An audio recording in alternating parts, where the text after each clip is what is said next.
Mon invitée cette semaine, elle est allée 3 fois aux Jeux olympiques, 2 fois vice-championne du monde, championne panaméricaine. Elle collectionne les médailles, elle collectionne les honneurs. Catherine Beauchemin-Pinard, comment ça va? Bonjour, enchantée. Ça va bien, toi? Enchanté, ça va très bien. Merci d'être là. Pour vrai, c'est vraiment cool. Contente d'être ici, ça me fait plaisir. Ça fait un bout que tu roules ta boxe, pas ta boxe, mais ton judo. Ça fait un bout que tu roules ton judo dans ta carrière. Comment va ton corps? Ça, c'est... en fait, étonnamment, je touche du bois. J'ai jamais eu des vraiment grosses blessures que j'ai dû arrêter longtemps. OK. Mais c'est clair que je m'entraîne pas autant que je m'entraînais quand j'avais 20 ans. J'ai dû réduire beaucoup mes entraînements. Quand j'avais 20 ans, je m'entraînais 2 fois par jour, matin et soir, quasiment le samedi aussi. Mais là, c'est beaucoup moins pour justement que pas avoir de blessures.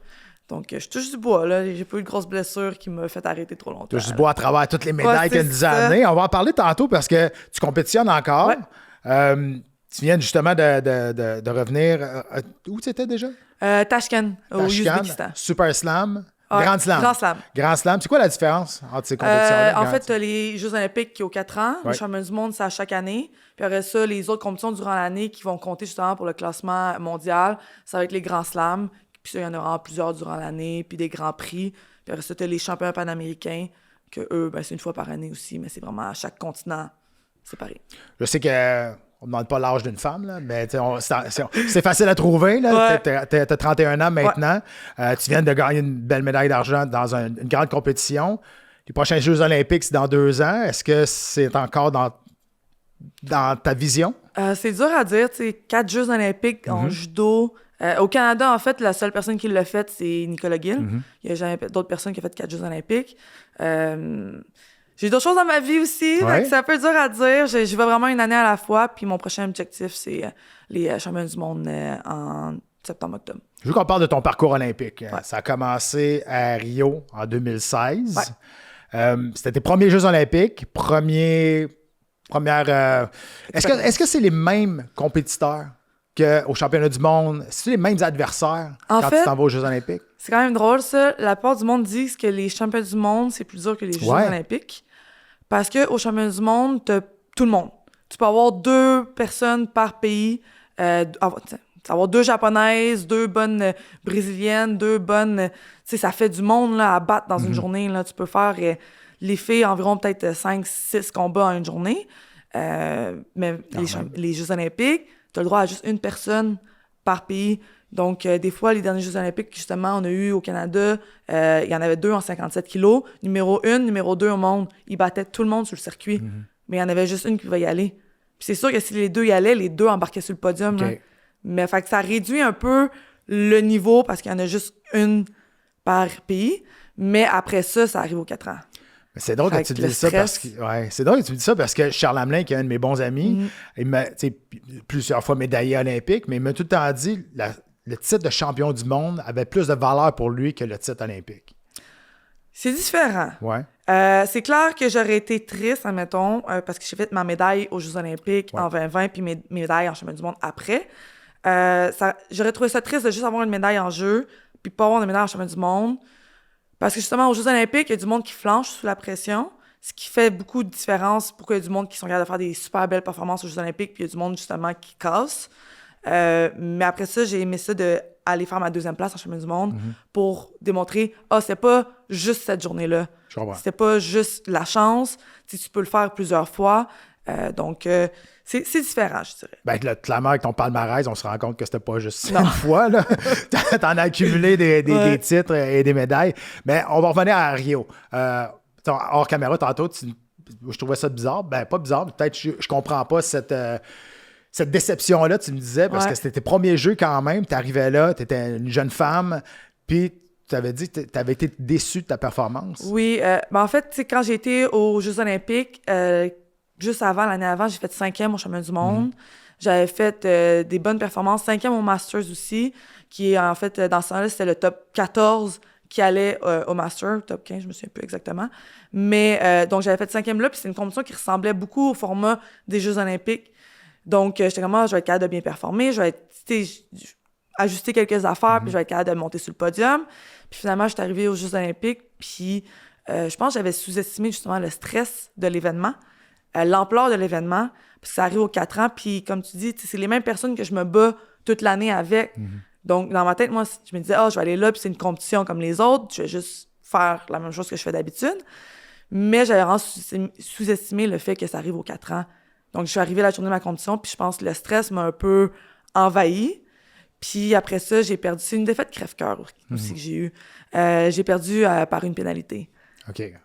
Pénalité, c'est juste parce que pendant 2 séquences, j'ai pas assez attaqué. Ouais. Puis pourtant, une séquence au sol, je l'avais en clé de bras. Vraiment, le bras, j'étais en train d'essayer de trouver un angle pour la finir au sol, puis j'ai pas été capable de la finir. Donc, je pense que c'est un mélange de... Je pensais que j'allais être capable de faire une meilleure performance, et c'est une défaite crève-cœur. Il y avait une séquence que tout le monde pensait que j'allais l'avoir au sol, que j'avais la clé de bras, puis finalement, j'ai pas été capable de la finir. Puis cette séquence-là m'a hanté quelques années, disons. Mais corrige-moi si je me trompe, tu es quand même reconnu pour être une judoka qui travaille très bien au sol. Oui, en effet. Au judo, quand je me bats puis on arrive au sol, le monde se lève la plupart du temps. Le monde ne veut même pas essayer d'attaquer au sol sur moi. Fait que c'est rare que ça arrive que je me fais prendre au sol. Souvent, quand je me fais prendre au sol, c'est des liaisons de boussole qui arrivent vraiment vite. Okay. On va arriver au sol, puis finalement, il y avait encore le collet, puis elle part directement sur l'étranglement. Mais sinon, je suis très reconnue pour mon sol. Mais c'est ça. Mais les filles sont très flexibles. J'ai trouvé, pour les clés de bras, là, les nombres de fois que j'ai dû aller dans un angle pas possible, que j'étais comme... voir que je suis capable de pousser encore, puis elle tape pas, là. Mais tu sais, ça m'est arrivé 3-4 fois de casser un bras, là. Ouais, parce que la fille a pas tapé. Puis justement, mes derniers championnats du monde, parce que je suis en train de perdre le combat. Puis je perdais par Wazari, puis finalement, une séquence au sol, j'arrive, j'ai la clé de bras, puis je suis comme, si tu tapes pas, je perds, fait que... c'est ça. Pas eu le choix, là, mais... Pas eu le choix. Parle-moi de l'engouement des Jeux olympiques, tes premiers Jeux olympiques, parce que tu as dit, j'étais arrivé là, puis c'était un grand moment, l'ampleur, j'ai peut-être sous-estimé l'ampleur, mais justement, l'ampleur des Jeux olympiques, ça arrive une fois aux 4 ans, est-ce que c'est ça qui met beaucoup plus de pression sur un athlète, ou c'est tout ce qui englobe le village olympique, tous les médias, toute l'attention médiatique qu'il y a sur cette compétition-là? L'attention médiatique, puis le fait que tu es regardé par tout le monde. Tu sais, le sport amateur, c'est pas tout le monde ça qui regarde ça attentivement, qui suit ça. Fait que, tu sais, quand tu as une contre-performance dans une compétition, un grand slam, puis tu peux te rattraper plusieurs fois, c'est moins pire. Il y a moins de monde qui vont le pointer du doigt comme « Oh mon Dieu, elle a contre-performé ». Mais quand tu arrives au jeu, c'est vraiment médiatisé. Puis surtout si tu es bien placé dans le classement. Parce que quand j'étais aux Jeux olympiques de Rio, j'étais dans le top 8 mondial aussi. Donc, j'étais quand même bien placé pour performer. Donc, l'attention a été quand même un peu sur moi avant les Jeux. Donc, je pense que c'est un mélange de ça. L'attention médiatique de ce tournoi-là est tellement mondiale, puis que ça arrive aux 4 ans. Donc, des fois, le stress, ça dit juste dire, si je fais une erreur, ma prochaine chance, c'est dans 4 ans. Puis, en plus, il faut que tu te sélectionnes pour ce tournoi-là. Ça veut pas dire que tu vas le refaire dans 4 ans.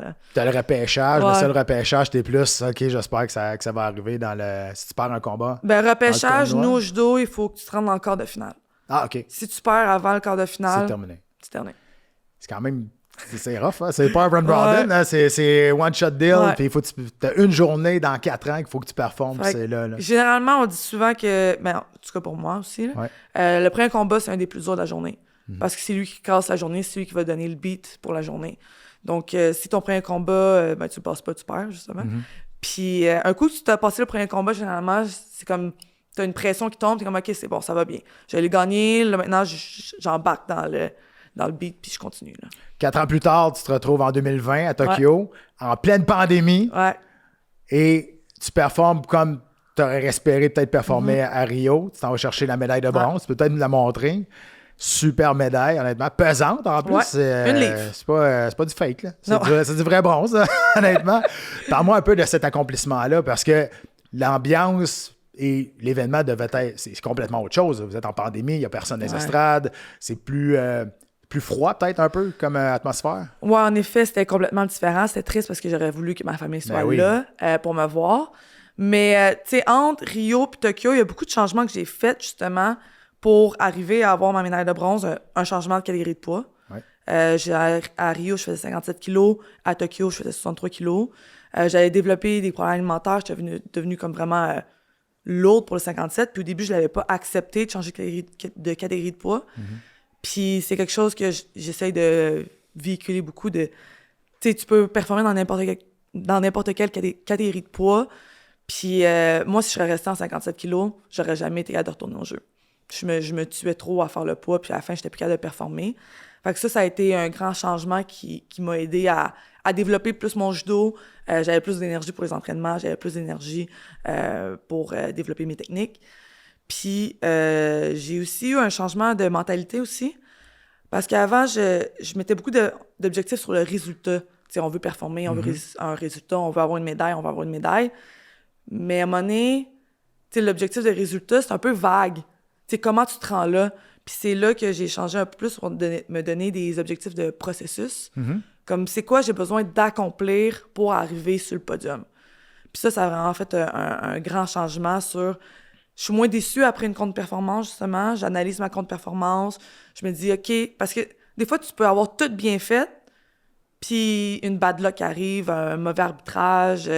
une mauvaise décision, ça arrive en un clin d'œil, là. Donc, c'est pas parce que tu as contre-performé que ça veut dire que ta préparation était mauvaise non plus. Donc, j'ai comme un peu tout réorienté ça pour arriver à ma journée de compétition à Tokyo, puis prête. Puis ce que j'ai aimé de ma journée à Tokyo, c'est que je me suis amusée. Le premier combat, ça a été mon plus dur, comme je te l'ai dit tantôt. Puis c'était censé être mon combat le plus facile sur papier. Mais ce que j'ai fait après ce combat-là, parce que j'avais un peu capoté durant mon combat, parce que la fille a bloqué toutes mes attaques, puis il était plus long que prévu. Puis je m'étais assise avec mon coach entre mes combats, puis j'avais dit ça, puis il m'a dit « Oui, j'ai vu que t'as paniqué durant le combat. » Puis il m'a dit « Kat, tout est prêt, continue, on va y aller un combat à la fois, pense pas trop loin. » Puis je pense que la clé, c'est de rester dans le moment présent. Puis j'ai vraiment été un combat à la fois, puis ça a coulé comme dans du beurre. Je suis content que tu parles de ça, de l'aspect mental, de l'approche d'une compétition, parce que, tu sais, j'en parle souvent. Moi, il y a une phrase qui a changé ma vie, c'était contrôler le contrôlable. Tu sais, tu contrôles ce que tu es capable de faire, puis qu'il y ait 1000 personnes dans les estrades ou 0 comme à Tokyo, tu peux pas contrôler ça, mais tu contrôles ce qui se passe là, puis juste aller t'amuser, tu sais, aller faire plaisir avec ton art que tu maîtrises. Puis ça, souvent, ça change complètement la performance que tu vas faire, parce que ton minding, il est plus heureux, il est plus free, il est plus libre. Puis on parle, tu parlais sur la longueur de ma carrière, 3 Jeux olympiques.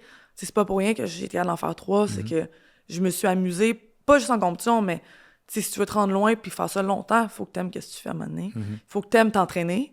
Puis je dis souvent, c'est une phrase que j'ai commencé à développer quand j'embarque sur le tapis puis j'arrive à me battre. Je me dis souvent, genre, have fun in the pain. Parce qu'un combat, c'est souffrant, là, à la fin. Quand tu gagnes vite, c'est bien. T'as gagné, puis t'as pas trop souffert. Mais quand, justement, ça va en golden score, puis essayer de retrouver, même si c'est dur, de m'amuser là-dedans. Je suis là parce que je veux être là. Puis ça, c'est qu'est-ce qui fait beaucoup une différence côté mental. T'sais, à la fin d'un combat, c'est qui veut vraiment la médaille? C'est qui vraiment qui veut gagner le combat? Parce qu'on est tellement à un niveau élevé que c'est des petits détails qui font que quelqu'un gagne puis quelqu'un perd. Là. Je trouve ça have fun in the pain. Ouais. Je pense que le monde sous-estime la difficulté du judo, honnêtement, parce qu'il n'y a pas de coup lancé. Puis, tu sais, moi, j'allais côtoyer beaucoup des judokas. Ils ont les doigts tout pétés, ils ont les orteils de même.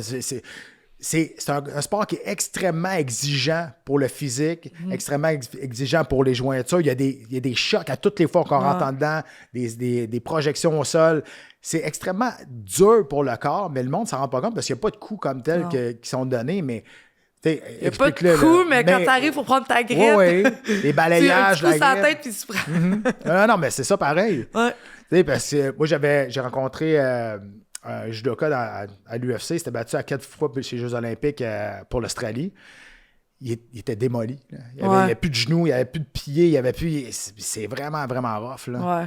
Mais tu sais, puis on continue même si des fois le corps il est brisé. Tu sais, je fast-forward pour Paris parce qu'on parle de mains puis de trucs cassés. Tu sais, à Paris, une semaine avant les Jeux, une semaine avant que je parte pour les Jeux, je me suis cassé la main. Mais je le savais même pas. Je me suis cassé la main puis on pensait juste que je m'étais foulée solide les ligaments entre les doigts. Puis c'est quand même bien que je le savais pas. C'est cassé la main en entraînement. À l'entraînement. Puis c'est quand même bien que je le savais pas parce que ça aurait peut-être joué sur mon mental. Ouais. Puis je suis partie au jeu, puis on a tout fait justement l'ATP, puis j'ai pris des pilules avant mon combat pour pas sentir de douleur, puis tout le kit, puis je me suis quand même battue, puis j'ai quand même fait 7e à Paris. Puis, mais c'est fou comment, justement, moi, j'étais comme, me casser, pas grave. C'est normal, j'ai mal. C'est normal, j'ai mal, c'est pas grave, je vais aller me battre pareil. C'est un peu fou, là. Puis, exactement, en 2024, on arrive à Paris, des grands jeux quand même, hein, très spectaculaires. Céline Dion qui chante. Qui chante à... Est-ce que tu étais à la cérémonie d'ouverture? Non, je l'ai regardé à distance parce que le judo, on est dans la première semaine. C'est vrai, ouais. Puis, tu sais, surtout cette journée-là, il y avait beaucoup de pluie. Ouais. Puis, tu sais, quand tu le regardes de ton salon, ça a l'air cool à regarder, mais quand tu y vas en tant qu'athlète, c'est un gros processus de... il faut que tu partes tôt, tu sais, c'est juste le soir, mais il commence les départs, je pense, commence à comme midi, 3 heures de l'après-midi. Puis là, il faut que tu ailles en bus, puis là, t'attends, puis c'est beaucoup d'attente, puis t'as pas de nourriture durant ce temps-là. Il y a des petites stations de snacks, mais... Mais surtout, sur tes 3 Jeux olympiques, t'as-tu fait une série d'ouverture? Non. Non, parce que vous êtes au début. Paris, j'ai pas fait. Tokyo, le comité du Canada, à cause de la COVID, ont dit non, vous allez pas à la cérémonie d'ouverture. Puis Rio non plus. Puis la cérémonie de fermeture non plus. Oui, ça, je les ai faites. Ah oui, OK, tu restes jusqu'à la fin. Ouais, okay. En fait, ça a changé depuis. Rio, je les ai faites, puis à Rio, on restait 2 semaines au complet. À Tokyo, je les ai pas faites parce qu'on partait 48 heures après notre... J'ai gagné ma médaille, puis le lendemain, j'étais dans l'avion. OK. C'est quand même fou, mais ils nous faisaient partir vraiment vite pour justement la COVID. Pas le choix, ouais. Puis finalement, les derniers jeux, tu pouvais rester au village, je me souviens plus le nombre d'heures, je pense que c'était 48 heures après ta compétition. Puis après ça, tu pouvais rester jusqu'à la fin des jeux, mais tu pouvais plus dormir au village. Okay. Puis ça, c'est quand même pas une mauvaise chose, parce qu'il y a beaucoup de distractions au village pour les athlètes. Puis justement, quand un coup, les athlètes ont fini, mais ça embarque un peu sur le party. Ouais, c'est ça. Fait que des fois, ça fait un peu de distraction pour les autres athlètes. Fait que qui n'ont pas compétitionné encore. Qui n'ont pas compétitionné encore. Donc, pour éviter juste cette distraction-là, ils sortaient justement les athlètes. Puis après ça, il fallait juste... Moi, j'allais dormir avec ma famille qui sont venus me voir à Paris. Puis après ça, j'étais à la fermeture. Ouais. À Paris, tu as terminé 7e. Ouais. C'est quoi la différence? Qu'est-ce qui a fait que 4 ans plus tôt, tu as fini 3e, puis 4 ans plus tard, tu as fini 7e? Est-ce que il y a un tirage aussi, des fois, il va peut-être être pas facile, mais peut-être plus avantagé? C'est quoi la différence qu'il y a eu là-dedans? C'est dur à dire. Un peu plus vieille, c'est une nouvelle personne. Dans le cycle de 4 ans, ça change quand même. Il y a des personnes qui prennent la retraite, il y a des nouvelles filles qui embarquent. C'est clair que ma main cassée, elle a pas aidé, mais en même temps, j'ai quand même fait des très bons combats. Là. C'est des détails, prise de décision. C'est dur à pointer qu'est-ce qui a fait la différence. Mais j'ai pas été déçue. J'étais quand même contente de mes jeux en général, 7e place. Puis parce que je me retournais puis je regardais juste ma carrière en général, puis j'étais contente de ce que j'avais accompli. Donc, c'est dur à pointer qu'est-ce qui a fait la différence entre les deux. Puis, l'arbitrage, c'est clair que ça a une grosse différence. Là. Est-ce que c'est controversé, l'arbitrage dans le judo international? Ils changent souvent les règlements sur des petits détails. Puis souvent, en judo, après 3 pénalités, tu perds le combat. Donc, des fois, c'est... Une compétition, ils vont arbitrer d'une certaine façon, puis ils vont donner des pénalités vraiment facilement. Puis l'autre compétition d'après, ben ils vont pas l'appliquer aussi facilement. Fait que là, c'est dur des fois de dire « Ah, ben là, cette fois-ci, pourquoi ils l'ont pas appliqué? Ouais. » Puis ça change beaucoup le combat quand tu perds, quand l'autre a quand j'ai 2 pénalités puis l'autre en a pas. Puis je me dis, je fais juste une petite erreur de tu sors des tapis, tu dégrippes la grippe puis tu recules, t'as fini le combat. Une mauvaise attaque, ils sont fausse attaque. C'est des fois, je pense que les arbitres réalisent pas comment leurs pénalités peuvent affecter le combat. L'impact mentalement. Là. Ouais. Ben oui. Tu as fini 7e à Paris. Je veux que tu me parles des gérants d'estrade qui regardent les athlètes aux Olympiques puis qu'ils donnent des nouvelles. Ils vont dire, OK, Catherine Beauchemin-Pinard a terminé 7e. Puis là, ils vont dire, ouais, juste terminé 7e. Puis on est comme... Il y en a qui sont comme déçus de cette performance-là. Moi, ça me frustre, puis c'est même pas moi qui ai compétitionné. Mais voyons donc, déjà qui sont aux Olympiques, c'est extraordinaire, puis tu t'en vas dans le top 10 mondial. Peu importe, même à Rio, sais, t'es allé aux Jeux olympiques, puis le monde, ils comprennent pas que c'est pas parce que t'es aux Olympiques que t'es première au Canada. Faut que tu sois classé parmi mondialement. Ouais. Donc, t'es dans les 16 ou 20 ou 30 meilleurs au monde. Pas nécessairement que t'es première au Canada que tu vas aller aux Jeux olympiques. Ouais. C'est ingrat, je trouve, l'opinion des gens sur le résultat que souvent le monde va avoir aux Olympiques. Ouais, j'étais, tu sais, à Rio, j'étais classée dans le top 8 quand j'étais aux Jeux. À Tokyo, j'étais classée à Tokyo puis Paris. Paris, je me souviens plus exactement, mais top 3 les deux. Donc, tu sais, c'est pour se sélectionner pour les Jeux, justement, comme tu dis, ça varie de sport en sport, mais pour le judo, c'est 2 ans de sélection. Puis il faut que à la fin du 2 ans, tu sois dans le top 18 au monde. Puis après ça, tu as certaines cartes qui sont données pour s'assurer qu'il y ait certains continents qui soient représentés de manière égale. Mais, tu sais, le top 18, puis c'est rough, là, 2 ans de sélection. Là, c'est 2 ans que tu cours les points, puis tu fais plein de compétitions. Puis que c'est pas on fait une compétition puis on est sélectionné. Là, c'est plusieurs compétitions, puis il faut que tu maintiens ton niveau tout le long des 2 ans parce que sinon ton classement mondial va descendre. Fait que c'est long, puis c'est les tops mondiales qui sont là, puis comme je disais tantôt, c'est des petits détails, des fois, des petites différences de... je viens d'avoir une pénalité, je me suis comme découragée un peu, une séquence d'hydratation, c'est fini. C'est juste un relâchement de quelques secondes, puis elle me gèle, puis bye-bye. Non, mais je parlais plus, la fois, on dirait que Mais oui, c'est au Québec, si tu reviens pas avec une médaille, t'as contre-performé. Mais je trouve ça très, très dur comme jugement. Mais souvent, c'est du monde qui réalise pas ça, les petits détails, tout ce que ça prend, puis que si tu l'as jamais vécu, tu le sais pas. Là. Mais ou si t'es pas proche de quelqu'un qui s'entraîne pour aller au jeu, tu comprends pas non plus toutes les implications que ça a dans ta vie. C'est pas juste...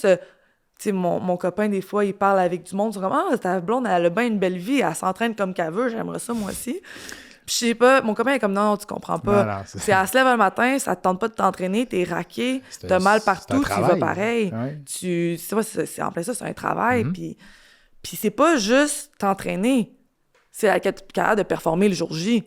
Parce qu'il y a bien du monde que c'est des champions d'entraînement qui pètent tout le monde aux entraînements, mais rendus à la journée de la compétition, ils sont pas capables de performer. Ils gèlent.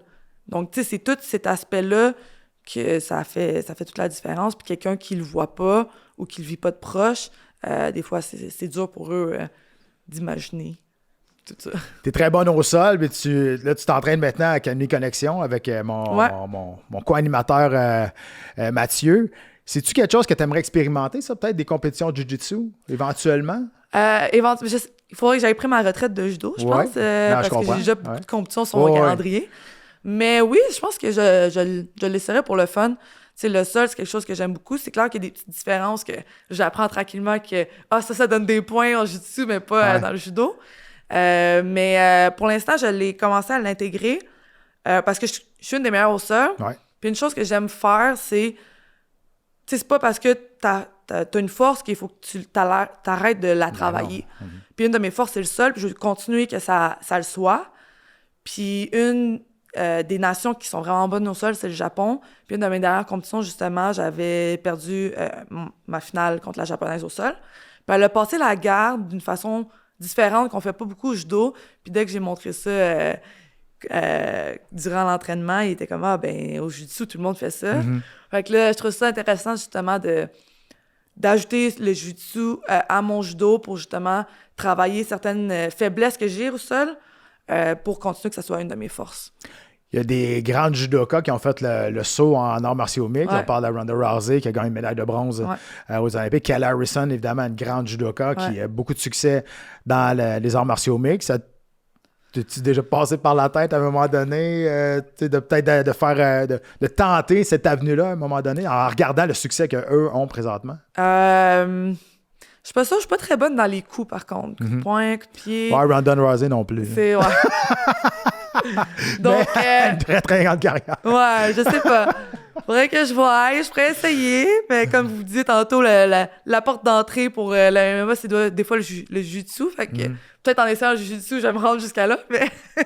Mais t'as encore beaucoup de temps dans ta carrière de judo encore. Là. Parce qu'à un moment donné, ça fait combien de temps tu fais depuis quel âge que tu fais du judo? J'ai commencé à 9 ans. À 9 ans. C'est plus qu'un travail, là. C'est une passion. Là. Ouais. C'est assez incroyable. Rendu à l'âge de 15 ans, c'est là que tu commences à faire vraiment plus d'entraînement, plus de compétition. À 16-17 ans, je commençais à faire des voyages à l'international pour faire mes compétitions. Donc, tu sais, je suis payée, puis je vis du judo depuis que j'ai 17 ans, là, en fait. Wow. Là. Parle-moi du programme, justement, de Judo au Canada. Ouais. C'est parce que, à travers les années, je dis on, là, pas nous, là, mais le programme de Judo au Canada, ils ont vraiment mis sur pied des athlètes incroyables qui performent à l'international. Ouais. C'est quoi le secret? Pourquoi on est si bon que ça ici au Judo au Canada? Puis qu'est-ce qui est encore plus étonnant, c'est on est bon pour le nombre de judokas qu'on a au Canada. Ouais. Nicolas Gill a vraiment fait un bon programme. T'sais, c'est basé sur son expérience, puis d'après moi, sur qu'est-ce que lui aurait eu besoin durant sa carrière. Puis il a vraiment bâti un programme. Puis c'est aussi c'est comme trouver une balance entre garder tes personnes expérimentées pour qui donnent leur expérience aux plus jeunes, puis de commencer à former ta relève. Tu veux pas, dans le sport, on a un budget limité. Mm-hmm. Fait que c'est quand même dur de trouver de l'argent pour financer tout le monde, puis avoir une relève, puis bâtir de la relève, puis des envoyer des... Tu sais, le plus important, c'est des exposures, de vraiment envoyer les jeunes faire des camps d'entraînement, puis à l'extérieur, puis à l'international, pour qu'ils prennent de l'expérience, parce que ça, c'est le plus important, je pense, quand t'es jeune, prendre de l'expérience. Puis c'est qu'est-ce qu'il n'y avait pas avant, que Nicolas Gill a commencé à intégrer. Moi, je suis la première génération qui commençait vraiment à les faire voyager jeunes, puis à nous amener vraiment des camps d'entraînement, puis ça a fait ses preuves, là, ça l'a payé vraiment. On a été, ma génération, on a eu des super belles performances. Là. C'est plus l'implication puis l'ouverture sur aller chercher peut-être des choses plus à gauche, à droite, à la place de rester les œillères fermés puis rester dans notre... Puis écouter l'athlète, je pense que ce que Nicolas Gill est bon, c'est justement de mettre l'athlète en priorité. Et non, tu sais, les décisions vont être prises pour que l'athlète se sente bien à la fin et non pour, je sais pas, monsieur, madame, tout le monde, les médias ou plaire à quelqu'un. Je pense que ça vient aussi c'est la qualité d'un entraîneur qui a déjà passé par là aussi. Ouais. Qui a participé à l'évolution du judo au Canada, Nicolas Gill, c'est une légende, mais il sait aussi les besoins de l'athlète. Ouais. Il sait très bien, puis il est très bon justement pour faire valider son point. Là. Non, ça passe pas. Ouais, j'imagine. Il va te le dire. On l'a eu au face-à-face il y a une couple de semaines, puis c'est sûr que c'est un monsieur. Hein? Ouais. Quand il dit quelque chose, on doit l'écouter. Ben, un des exemples que j'ai, c'était à Tokyo, tu sais, il y avait comme politique, je sais pas combien, là, une semaine avant la compétition, plus de médias. Parce qu'ils voulaient justement qu'on se concentre. Puis on a été s'entraîner au Kodokan au Japon avant la compétition. Puis on était justement dans ce zone-là qui avait dit pas de médias. Puis là, on s'entraînait au niveau 1 du Kodokan, où il y a les tapis. Puis il y a des médias qui sont arrivés cette journée-là puis qui voulaient tous nous faire des interviews puis nous filmer durant l'entraînement. Puis au niveau 1, il y avait le droit. Fait que là, Nicolas Gill était vraiment pas content. Il était à la réception. Il a dit « Hey, toi, tu nous montes au dernier étage, où les médias n'ont pas le droit d'y aller. » Puis comme ça a bloqué la porte aux médias de nous filmer puis de nous avoir accès à nous. Là. Bon, tant mieux. Il sait où aller. Je veux qu'on parle de... T'as écrit un livre aussi. Ouais, ça s'appelle « Nourrir ton corps », qui parle de la nutrition puis comment que ça a changé ta préparation pour les compétitions. Ouais. Ben, j'étais en route tantôt, puis j'aurais dû l'amener pour vous le montrer, mais j'ai complètement oublié. On va le mettre à mais, ouais, c'est un livre qui est né en 2016 dans ma tête. Puis au début, je voulais aider le monde à perdre du poids parce que je perdais justement beaucoup de poids, comme je disais tantôt. Je faisais 57 kilos, je faisais des grosses pertes de poids. Puis je trouve que des fois, justement, on priorise tout le temps à descendre dans la catégorie en dessous. Tout le temps, il faut être le plus léger pour sa masse musculaire, là, perdre le plus de gras, puis optimiser ta puissance puis ta force. Mais je trouve que ça prend trop de place, puis je l'ai découvert un peu avec mes comptes performance, puis en perdant trop de poids. Puis quand j'ai changé de catégorie de poids, justement, j'ai pas eu le temps d'écrire mon livre, puis mais idée-là, elle germait, puis je suis contente d'avoir pris du temps avant de l'écrire, parce que j'ai eu beaucoup plus d'expérience quand je l'ai écrit. Puis je l'ai écrit durant la pandémie. Et durant ce moment-là, j'avais fait beaucoup de travail sur moi-même, sur la nutrition, puis sur mes problèmes alimentaires. Puis là, maintenant, je mets plus de l'avant de « As-tu vraiment besoin de perdre du poids? C'est pourquoi tu veux le faire. » Puis c'est pas juste ton poids. Oui, il faut que tu fasses un poids X la journée de ta compétition, mais c'est pas juste ça qui est important dans le processus pour arriver pour bien performer. Il faut que tu prennes plein de choses, dont ta santé mentale. T'as beau être le plus légère, optimiser ta puissance, optimiser ta force, si t'arrives et t'as plus d'énergie pour ta compétition, ça sert pas à grand-chose. Puis je voulais un peu défaire aussi tous les mythes de diète qu'on voit sur Internet, puis suivre n'importe quelle diète. Puis juste, à un moment donné, reviens à la simple. Écoute ton corps. Ton corps, il sait quand il a faim. Ton corps, il sait quand il doit manger. Tu sais, écoute tes signaux, puis reste connecté à toi-même. Puis après ça, tu sais, oui, quoi manger quand pour pas avoir mal au cœur durant un combat, ou c'est important, ou avoir assez d'énergie. Mais après ça, c'est important aussi de s'écouter puis de se sentir bien dans sa tête. Donc ça s'appelle « Nourrir son corps ». Ouais. On peut trouver ça où? Dans les librairies, en ligne, il y en a un peu partout, là. Nourrir son corps, ça s'adresse pas juste aux athlètes. Non, mais c'est vraiment le fun pour maman, papa qui a des athlètes qui veulent savoir justement où diriger l'alimentation. Puis c'est vraiment le fun pour monsieur, madame le ton qui s'intéresse à la nutrition. Juste en général, je parle de nutrition en général. Après ça, je parle de nutrition sportive. Puis après ça, vraiment pour les sports à catégorie de poids. C'est comme divisé en 3 sections, cette partie-là. Puis après ça, j'ai des recettes que j'ai faites moi-même, puis j'ai pris photos, puis c'était bien le fun. Catherine, ça a été un plaisir. Merci. Merci beaucoup d'être venue nous partager ton expérience, puis tout ton vécu d'athlète qui n'est pas fini encore. Non, pas encore. Merci. Merci.